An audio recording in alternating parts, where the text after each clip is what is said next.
Hello students, welcome to some education YouTube channel. આજના video લેક્ચરમાં આપણે જોઈશું ધોરણ 9 વિષય વિજ્ઞાન, એમાં ચેપ્ટર નંબર 1. ચેપ્ટર છે આપણું આપણી આસપાસમાં દ્રવ્ય. હવે આની પહેલાનો વિડીયો જો તમે ન જોયો હોય તો આપણી ચેનલમાં જઈને તમને મળી જશે. આ બીજા વિડીયો લેક્ચરમાં આપણે જોઈશું દ્રવ્યના કણોની લાક્ષણિકતા. લેક્ચર 1માં જોયું તો આપણે કે દ્રવ્ય છે એ શેનું બનેલું છે અને દ્રવ્યનું છે એનું વર્ગીકરણ છે શેના આધારે કરવામાં આવેલું છે, બરાબર છે. આ બંને વસ્તુ છે આપણે વિડીયો 1માં છે એ આપણે જોયું હતું. હવે આ વિડીયો લેક્ચરમાં આપણે જોવાનું છે કે દ્રવ્ય છે તો એના કણોની લાક્ષણિકતાઓ છે એ કઈ છે, બરાબર છે. તો સૌથી પહેલી લાક્ષણિકતા છે દ્રવ્યના કણોની કે દ્રવ્યના કણો છે કેવા હોય છે? સતત ગતિશીલ હોય છે, એટલે કે તે ગતિ ઉર્જા છે એ ધરાવે છે. દ્રવ્ય છે, દ્રવ્યની અંદર નાના નાના કણો આવેલા છે. જ્યારે આપણે દ્રવ્યની અવસ્થા વિશે સમજશું, ઘન, પ્રવાહી અને વાયુ, એટલે ત્યાં તમે વધારે સમજી શકશો કે દ્રવ્યના કણો છે એ કેવી રીતે અંદર ફિટ થયેલા હોય છે, કેવી રીતે આવેલા હોય છે.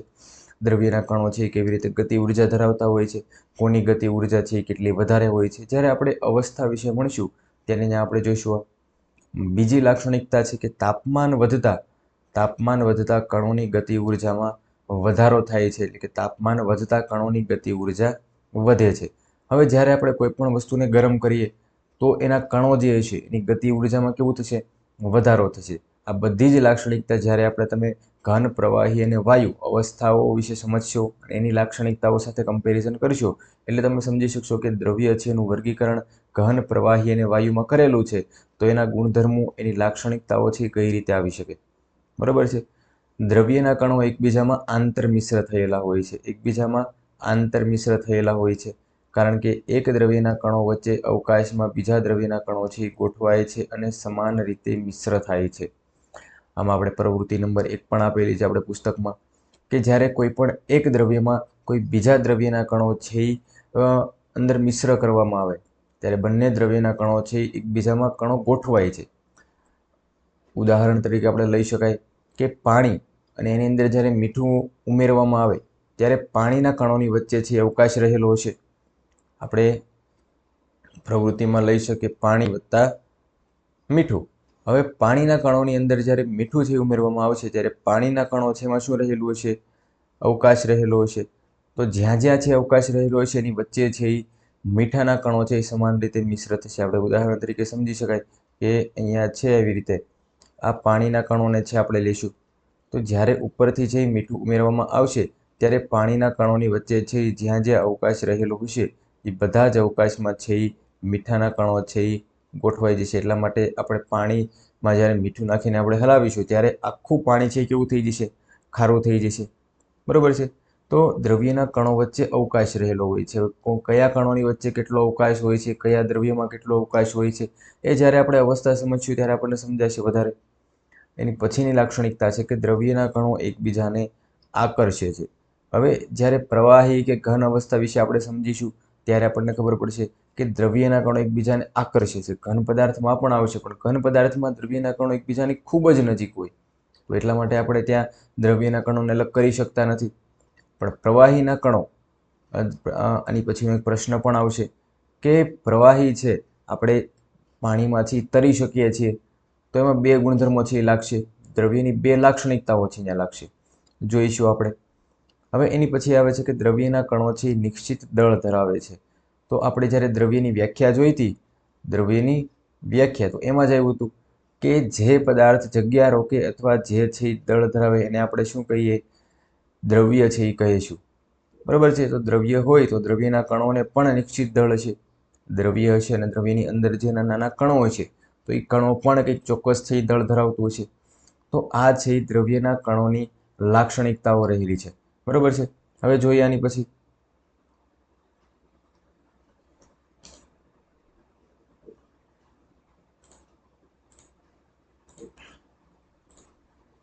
નીચેના પૈકી કયા દ્રવ્યો છે? હવે પ્રશ્ન છે MCQમાં પૂછાઈ શકે છે કે નીચેના પૈકી કયા દ્રવ્યો છે, બરાબર છે. તો ખુરશી છે, ઉદાહરણ આપેલા છે, ખુરશી છે, હવા છે, પ્રેમ, સંબંધ, ધિક્કાર, બદામ, વિચાર, ઠંડુ પીણું, અત્તરની સુગંધ.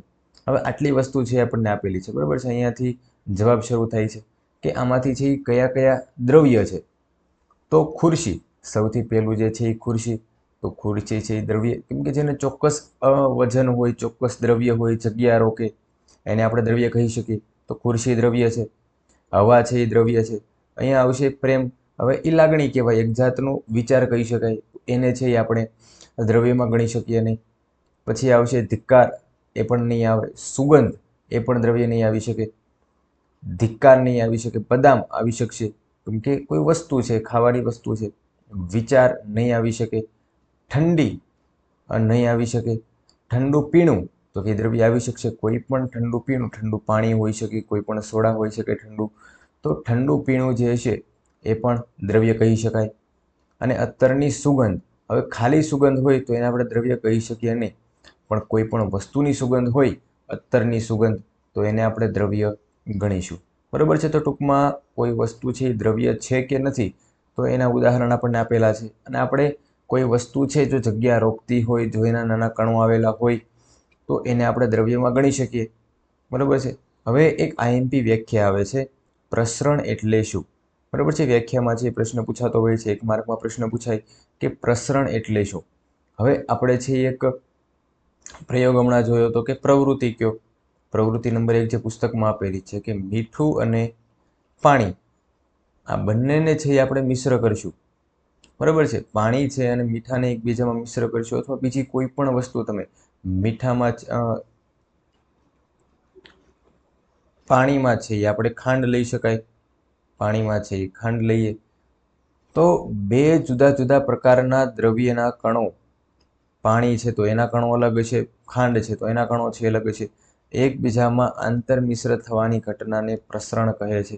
પાણીના કણો અને ખાંડના કણો એકબીજામાં મિશ્ર થશે.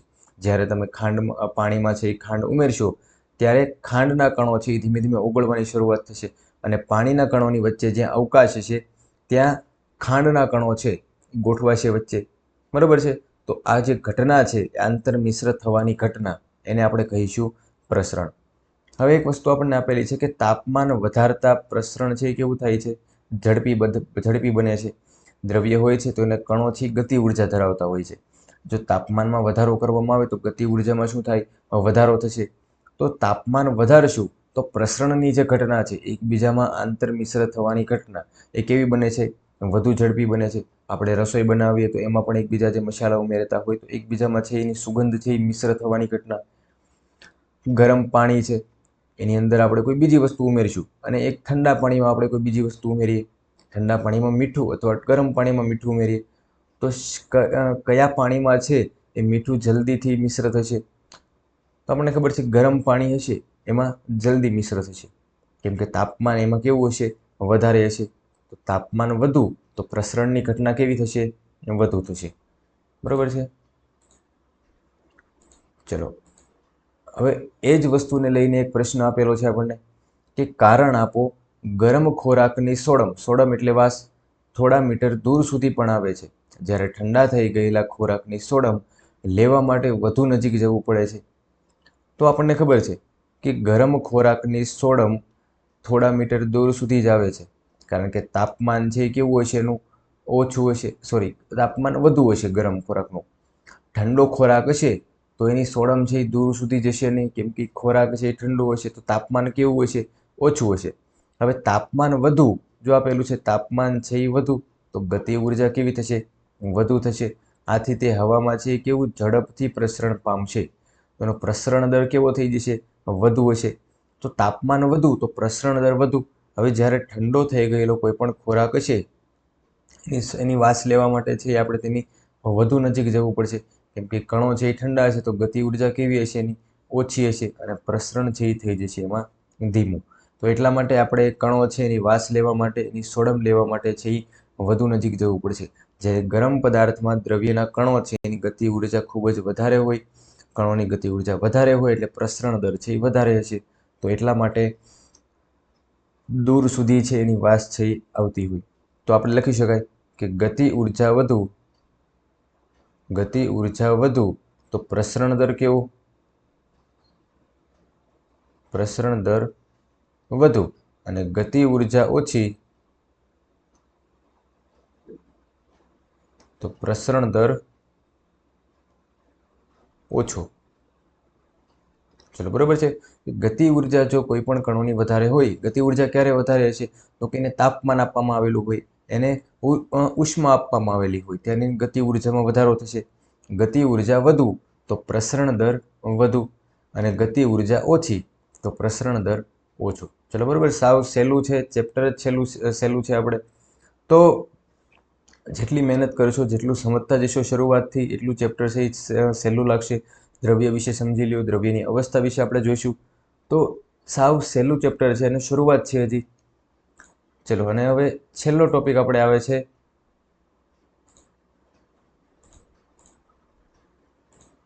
તરવૈયો સ્વિમિંગ પુલમાં પાણીના પ્રવાહને કાપીને આગળ વધી શકે છે. અહીંયા કયો ગુણધર્મ છે એ જોવા મળે છે. આ રીતનો પ્રશ્ન પૂછાય છે આપણને કે તરવૈયો જે છે એ સ્વિમિંગ પુલમાં પાણીના પ્રવાહને કાપીને આગળ વધી શકે છે. અહીંયા દ્રવ્યનો છે એ કયો ગુણધર્મ છે એ જોવા મળે છે. તરવૈયો છે એ તરી શકે છે, આપણને ખબર છે કે આપણે પાણીમાં છે એ તરી શકીએ છીએ. હવે જ્યારે આ બધી જ વસ્તુ તમે ઘન, પ્રવાહી અને વાયુ અવસ્થા સમજશો એટલે તમને વધુ સમજાશે કે કેમ અહીંયા પાણીની વાત કરવામાં આવી છે, આવી છે વાયુમાં કોઈ પણ વાત કરવામાં આવે તો શું થાય, હવે એની બદલે ઘન પદાર્થમાં વાત કરવામાં આવે તો શું થાય. બરાબર છે. તો અહીંયા આપણને પ્રશ્ન છે કે તરવૈયો સ્વિમિંગ પુલમાં પાણીના પ્રવાહને કાપીને આગળ વધી શકે છે. તો દ્રવ્યનો કયો ગુણધર્મ છે તો આપણે જોયું હતું કે દ્રવ્યના છે અહીંયા બે ગુણધર્મો છે એ લાગશે. એક તો દ્રવ્યના કણો વચ્ચે છે એ અવકાશ હોય છે. બરાબર. હવે અવસ્થા તમે જોશો એટલે જોઈશો કે ઘન, પ્રવાહી અને વાયુ, આપણે ત્રણેય અવસ્થા વિશે જોઈશું. ઘન, પ્રવાહી અને વાયુ, આ ત્રણેય અવસ્થામાં કઈ અવસ્થામાં અવકાશ વધુ હોય છે, કઈ અવસ્થામાં એનથી ઓછો, કઈ અવસ્થામાં બહુ જ ઓછો અવકાશ હોય છે, કઈ અવસ્થામાં છે પ્રસરણ દર વધુ હોય છે, કઈ અવસ્થામાં પ્રસરણ દર ઓછું હોય છે. તો વધુ ઓછું છે અને કમ્પેરિઝન છે આપણે ત્રણેય અવસ્થા જોઈશું ત્યારે આપણે કરીશું. એટલે પહેલો ગુણધર્મ છે કે દ્રવ્યના કણો વચ્ચે છે અવકાશ રહેલો હોય છે. ઘન, પ્રવાહી અને વાયુ. હવે આપણે સમજીએ કે માનો કે આ ઘન પદાર્થ છે, આ કોઈ પ્રવાહી પદાર્થ છે અને આ વાયુ પદાર્થ છે. ઘન, પ્રવાહી અને વાયુ. હવે અવકાશ રહેલો છે એનો મતલબ શું તો કે ઘન પદાર્થ જોઈએ છે તો ઘન પદાર્થના કણો છે એકબીજાની ખૂબ જ નજીક ગોઠવાયેલા છે. બરાબર છે. આપણે કોઈ પણ ઘન પદાર્થનું ઉદાહરણ લ્યો તમે તો એ ઘન પદાર્થના કણો છે એકબીજાની ખૂબ જ નજીક હોય, એટલા માટે ઘન પદાર્થનો આકાર છે નિશ્ચિત હોય છે, એનો આકાર છે બદલાતો નથી. પણ જ્યારે પ્રવાહીની વાત કરવામાં આવે તો પ્રવાહી પદાર્થના કણો વચ્ચે છે થોડોક અવકાશ રહેલો હોય છે. બરાબર છે. વાયુની વાત કરવામાં આવે તો વાયુ પદાર્થના કણો વચ્ચે ખૂબ જ છે અવકાશ રહેલો હોય છે. તો દ્રવ્યના કણો વચ્ચે અવકાશ હોય છે, પાણી છે તો એના કણો વચ્ચે અવકાશ હોય છે. અને બીજો દ્રવ્યનો ગુણધર્મ છે કે દ્રવ્યના કણો એકબીજાને આકર્ષે છે. આપણે પાણીમાંથી પસાર થઈશું તો પાણીના કણો જ્યાં છૂટા પડ્યા છે દ્રવ્યના કણો એકબીજાને આકર્ષે અને પાછા છે ભેગા થઈ જશે. તો અહીંયા દ્રવ્યના આ બંને ગુણધર્મો છે એ જોવા મળે છે કે અવકાશનો ગુણધર્મ અને દ્રવ્યના કણો એકબીજાને આકર્ષે છે, આ ગુણધર્મ. બરાબર છે. સાવ સહેલું ચેપ્ટર છે, ખાલી લાક્ષણિકતાઓ પાકી કરશો એટલે તમે સમજી શકો કે કયા પદાર્થમાં છે એ કયો ગુણધર્મ ક્યાં કામ કરશે અને કયો ગુણધર્મ છે આપણને કયા પદાર્થમાં જોવા મળશે. બરાબર છે. આજના વિડીયો લેક્ચરમાં આપણે આટલું રાખીશું. આગળના વિડીયો લેક્ચરમાં હવે આપણે જોઈશું કે દ્રવ્યની ત્રણ અવસ્થા, ઘન, પ્રવાહી અને વાયુ, આ ત્રણેય અવસ્થા જે છે એને આપણે ડિટેલમાં છે સમજવાની છે, એના ગુણધર્મોને સમજવાના છે અને એના આધારે કેટલીક છે પ્રવૃત્તિઓ આવે છે. તો એ વસ્તુ આપણે આગળના વિડીયો લેક્ચરમાં જોઈશું. જો તમને વિડીયો ગમ્યો હોય તો વિડીયોને લાઇક કરી દેજો અને ચેનલને સબસ્ક્રાઈબ કરી દેજો.